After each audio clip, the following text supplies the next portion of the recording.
Uttarakhand, the land of gods, peaceful, pristine and pure. But just a few months back, its beauty was blemished by nature's fury. But things have changed, and marking the resurrection and revival of the state is the Uttarakhand Car Rally. The mindset is such that the areas are flood hit still and ravaged and dangerous, which is not so. And we at Himalayan Motorsport thought that, of course, this will be a great way to show that that is not so. Our message is basically to say that the roads are good, you can come back. Adventure sport lives again in Uttarakhand. It's a time speed distance rally. Normally when we have the mental image of rallying, we have these cars jumping in the air and going flat out through corners, sideways. That is not really the case in TSD rallying. Precision is the name of the game and pace is penalized. If you're a minute late, you get a minute's penalty. But if you're a minute early, you get 2 minutes penalty. You have to be on the spot on the second. So after the staple scrutiny sessions, the contestants and the cars were flagged off for 3 days of technical TSD rallying. And though the rally came to Uttarakhand after a long wait of 23 years, the competition was current and cutthroat. TSD titans Satish and Savera in the Vitara, Raid Adventure winner Jagmeet Gill and Chandan Sen, and Mughal Road winners Ajgar Ali and Mustafa, along with plenty of first-timers. I mean, this was the first time, so we had a fair idea of what the TSD rally is and about the time and everything. But we were not aware of the calculations and everything, so we learnt it on the scrutiny day. The total tally stood at 35 cars, and we were there too. Usually we participate in these TSD events, but this time around we have a very tight crew of 2 people. So the cameraman is going to be filming around and I'll be presenting and producing this piece for you. So here's the deal. I mean, participating is out of the question because it's really not feasible to juggle time checks and road books and the filming stuff all together. So here's the deal. What we're going to do is we're going to drive the same route in this Volvo V40 and I'm going to give you all the dope as to how the Uttarakhand rally unfolds. With a tight 2-litre 150 bhp diesel motor and 350 Newton meters of torque on tap, the Volvo V40 looked apt for the job. If you're thinking why the Volvo V40, well, the folks at Volvo call this the cross country. It's time to put their claims to the test. So here's what we have on the menu: 3 days and 850 kilometers of twisty tarmac to the land of gods, Uttarakhand. And by the end of it, I'm going to tell you whether or not did the Volvo V40 live up to its cross-country credentials. Right from the start, the contestants had their strategies in place. Strategy is same which we do in all rallies, which is as in do what we do, which is be on time all the time. Day one, our target was to attack and keep the penalties to the minimum, so that we have a comfortable lead in second and third day. What we generally do, we'll play attacking in the first day. So that was the plan. Traffic and technical issues did trouble a few contestants. और जैसे start लेके 10-15 kilometre आगे गए, हमारा metre fail हो गया. फिर metre fail होने की वजह से फिर स्टैंड बाय में जीपीएस था हमारे को. जीपीएस इतना एक्यूरेट नहीं होता है, फिर भी उसको लेके हमने फाइट किया. उसलिए थोड़ा पेनल्टी ज़्यादा हो गया और एक जगह पे ट्रैफिक हो गया था, उसकी वजह से हम स्ट्रक हो गए. As for us, we were chugging along just fine with no time checks to worry or average speeds to maintain. So we just crossed Rudraprayag and I'm out of the car stretching my legs, and while I do that, here's some trivia for you, the viewer. Rudraprayag was made famous by the notorious man-eating leopard. It terrorized this village for 8 long years, so much so that people would not dare step out of their huts post-dusk.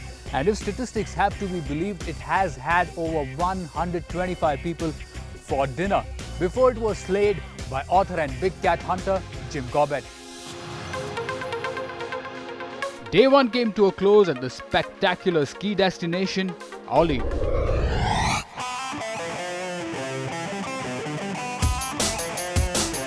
Leg 2 saw the rally traverse from Oli to Garjia. So the contestants had 285 kilometers on the platter and leg 2 saw an intense fight in the car category. जो leader था राजेश चलाना, उनको 20 second आगे थे, तो उनको cover करने के लिए हम स्ट्रैटेजी बना के चला रहे थे। और बाद में देखा था हर टीसी में तो हमने उनके ऊपर 2-3 सेकंड कैच करके गए, तो जहाँ भी मेकअप हो गया था थोड़ा बहुत मेकअप कर दिया था दूसरे दिन। The contestants in the SUVs were also feeling the stress. Among the two of us, I am the more competitive one. There is a lot of stress in the cabin. Like even though our speeds are low and all that, the way the competition is, it is pretty stressful. With the competition so brutal, every second could cost you a position. The competition was good. We knew that a second fight is going to be there and we have to be careful at every TC. So that was our plan, to be careful at every TC, because one mistake here and there is going to cost your position. For us, we were tailing around the convoy testing the Volvo V40, which I have to say is an absolute treat on the twisties. Now the Volvo V40 is an exciting and engaging car to drive, and it secretly, I think, enjoys being thrown around corners. It's stiffly sprung, so even if you throw it around a corner, it does not get nervous or jittery, which is a very good thing. But there is a downside to that. Hit a bad patch and you are going to feel that bad patch on your back, my friend, because you know the suspensions aren't really cushy. I mean, you can hear them sometimes crash out. Other than that, it's good fun to drive. By the end of leg 2, Jagmeet Gill slipped and slid down a couple of positions, while Satish and Savera claimed the top spot in the SUV category. Last leg was a trek from Garjia back to Dehradun. Yes, it was a tame TSD rally, but it had its fair share of challenges. Nobody has been on these roads before. It was quite challenging because in these areas there is a lot of tree coverage. Many sections where we were kind of completely lost. So GPS signal sometimes falters, sometimes it catches. So we have to adjust at every bearing, at every waypoint. Despite your having tracks and waypoints, you really cannot calculate the climbs and the descent.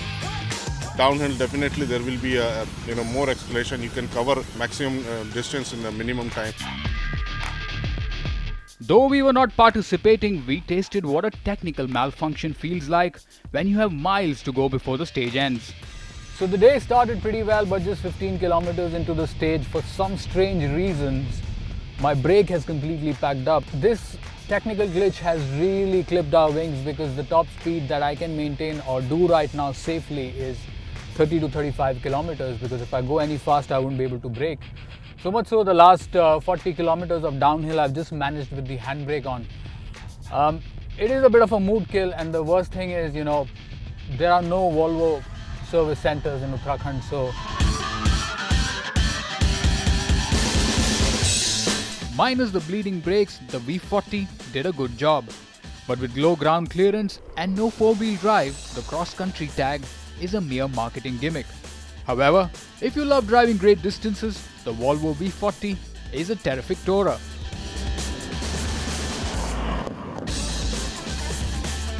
By the end of leg 3, Jagmeet and Chandan lifted the trophy, followed by Satish and Savera, and third spot was claimed by Ajgar Ali and Mustafa. And amongst these TSD titans, first-timers Rinchen and Latika won the women's category. The rally came back to Uttarakhand after a long gap of 23 years. But judging by the scale of popularity and the reception of it, looks like it's here to stay. And that was our show for this week. We've had a great time making it. We hope you've had a good time watching. Remember, you can catch the entire episode online at timesnow.tv or youtube.com. And do remember to follow us on Twitter @TimesDrive for show updates and things like that. Till next week then, ciao and take care.